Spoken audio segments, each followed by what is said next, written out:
Have you ever stood by a river and felt like it was trying to tell you something? What if it was, and what if only one person and one very special creature could hear its voice?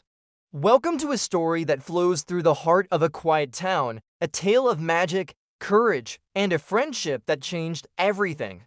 Our story begins along the banks of a winding river, a ribbon of silver that threads its way past a sleepy little town. To most people, this river is just a part of the scenery, a place for a quiet walk or a lazy afternoon of fishing. By day, its surface shimmers peacefully under the sun, reflecting the clear blue sky and the fluffy white clouds that drift by. It's a picture of perfect tranquility, but when the sun sets and the moon casts its pale glow upon the water, the river reveals a different side. Its calm surface hides a world of secrets. Deep within its currents lie things lost and forgotten: a child's toy, a lover's locket, a fisherman's lucky lure. But it also holds forgotten memories, whispers of the past carried by the flowing water. And more recently, a darker secret has begun to seep into its depths, a silent, creeping pollution. It's an invisible poison, slowly tainting the clear water, threatening the fish, the plants, and every living thing that calls the river home. The river is hurting, its gentle voice turning into a pained murmur that no one seems to hear. No one, that is, except for River Fox. He's a local legend, a whisper among the townsfolk. A clever, almost mythical fox with fur the color of twilight and eyes that shine like twin stars. No one has ever seen him in the daylight. He is a creature of the night, a silent guardian who materializes from the shadows when the town is asleep. River Fox isn't just an ordinary animal. He has a deep, ancient connection to the river. He feels its pain as if it were his own. And so he has taken it upon himself to be its protector. Every night, under the cloak of darkness, River Fox patrols the river banks. His work is tireless and unseen. You might catch a glimpse of a shadow darting through the reeds as he frees a duckling tangled in discarded fishing line. Or you might hear a faint rustle in the bushes as he guides a family of otters away from a patch of slick, oily water. He nudges lost turtle hatchlings back toward the safety of the current and warns deer away from contaminated springs. He is a silent hero, a ghost of the riverside, working to heal the wounds that humanity inflicts, one small act of kindness at a time. He asks for no thanks, no recognition. His only reward is seeing the river survive another night. One particularly dark evening, as a thick fog rolled in from the water, River Fox was on his usual patrol. He was trying to dislodge a heavy, rusted barrel that had been dumped near the shore, its contents slowly leaking a foul-smelling substance into the water. It was a difficult, frustrating task. Suddenly, he heard a sound, not the usual chirping of crickets or the hoot of an owl, but a soft, human voice. Are you trying to help the river?" River Fox froze. He was an expert at staying hidden. No human had ever come this close, let alone spoken to him. He turned his head slowly, his bright eyes piercing through the mist. There, sitting on a mossy rock, was a young boy. He couldn't have been more than 10 years old, with wide, curious eyes and a thoughtful expression. This was Milo. Milo was different from other kids. While they were inside playing video games, he was often found by the river, just listening. He told his parents that the river spoke to him, that he could hear it gurgling its stories and sighing its sorrows. They'd smiled and told him he had a wonderful imagination, but Milo knew it was real. And tonight, the river's voice was a cry for help, a desperate plea that had led him right to the spot. River Fox watched the boy, his instincts screaming at him to flee, to disappear back into the shadows.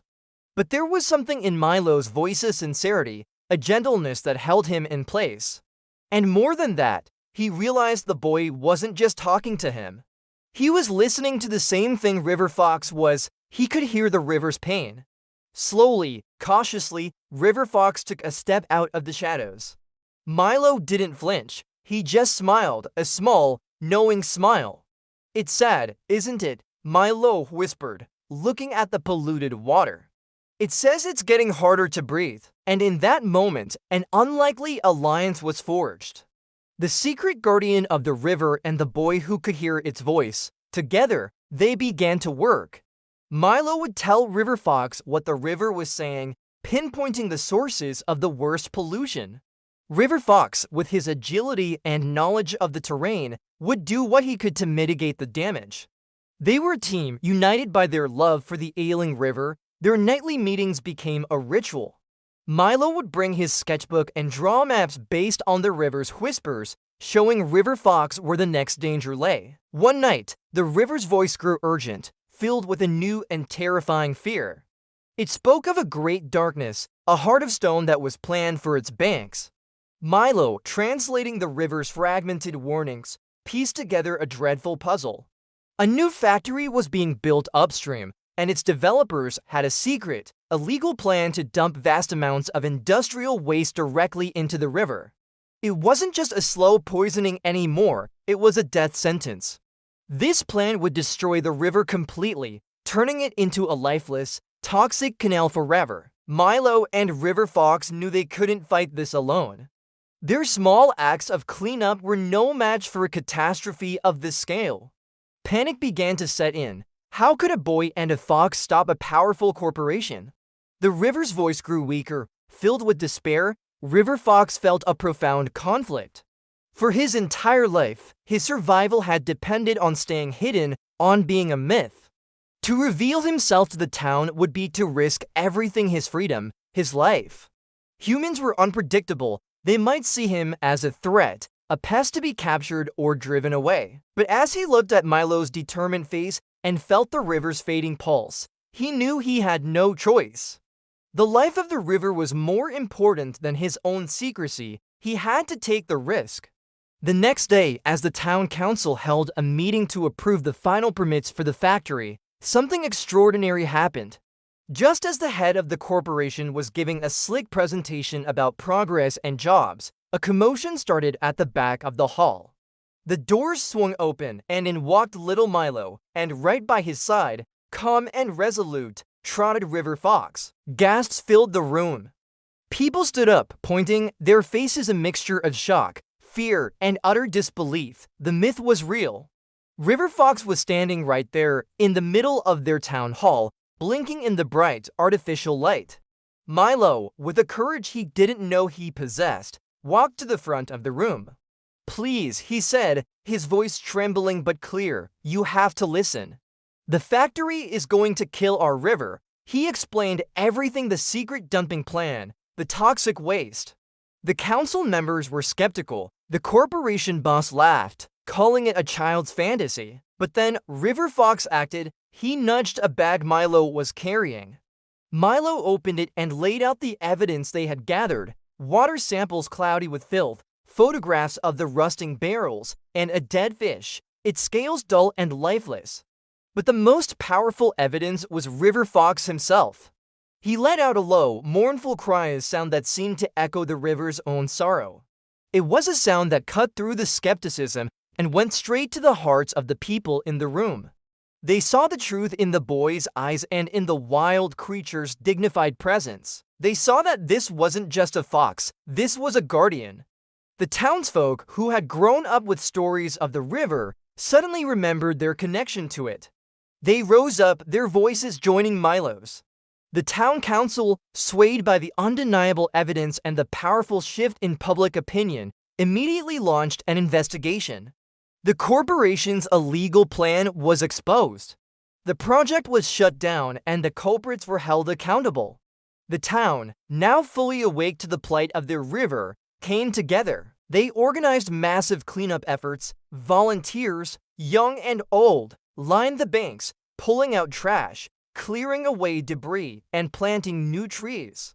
River Fox, no longer needing to hide, often supervised the efforts from a distance, a reassuring presence on the riverbank. He was no longer a myth, but a celebrated hero. The town saw him not as an animal, but as a symbol of the wild, beautiful world they had almost lost.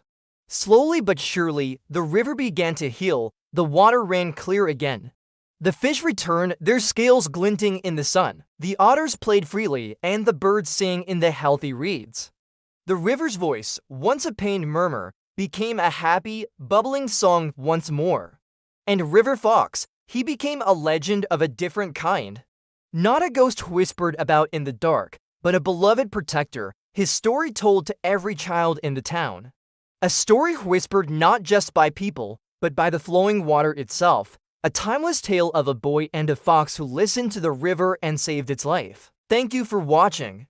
If this story touched your heart, don't forget to like, subscribe, and share it with someone who loves the magic of our natural world. See you next time.